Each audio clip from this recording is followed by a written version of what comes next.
Bud Light came out with a novelty can, a specialty can of Bud Light that had apparently well-known and transgender activist by the name of Dylan Mulvaney.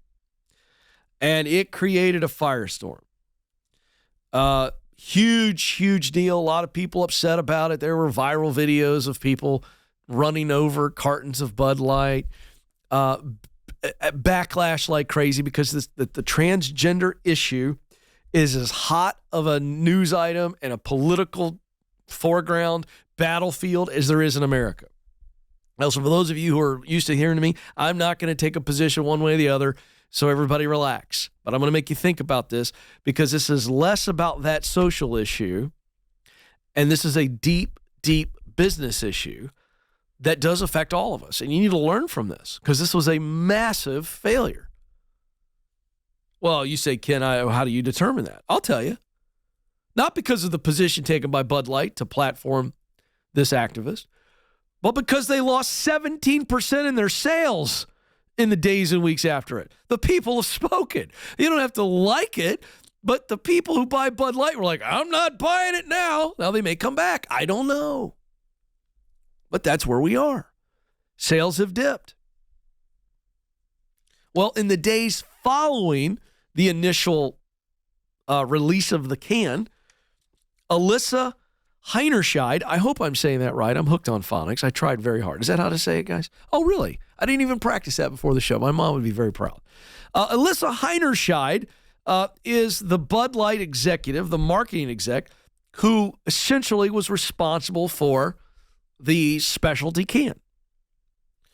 And she did a podcast by the name of Make Yourself at Home on March 30th, where she discussed her work in transforming the Bud Light brand. The program, by the way, the can was called 365 Days of Girlhood. And it put on Dylan Mulvaney, a transgender activist who's dressed as a woman. Okay, so she's now addressing the decision, how she got there. And this is the lesson, okay? She tells the podcast host, I'm a businesswoman. I had a really clear job to do when I took over Bud Light. And it was, this brand is in decline. Pay attention now. It's been in decline for a really long time. And if we do not attract young drinkers to come and drink this brand, there will be no future for Bud Light. She goes on to say she had a super clear mandate. That means she had the mandate from above. She had leaders above her who said, hey, you got a blank canvas, go do this. So it's very important to understand that. She had a mandate to evolve and elevate this incredibly iconic brand. She said she brought a belief to Bud Light to evolve and elevate.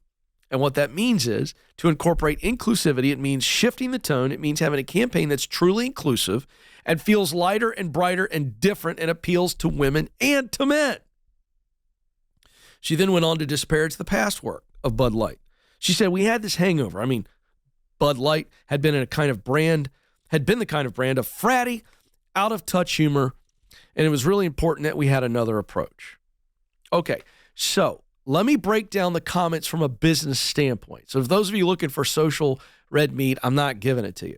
There are 3 lessons or takeaways from this story. It was a massive failure for Bud Light. By the way, just to give you complete context, within days of this blowing up, the Anheuser-Busch CEO came out and kind of did it wasn't an apology, but it was kind of an apology, and it just kind of was like, what? We love America, and it was just okay. All right, now, here's the takeaway, okay? Number 1, this was a bad business decision. As I mentioned earlier, their profits tanked.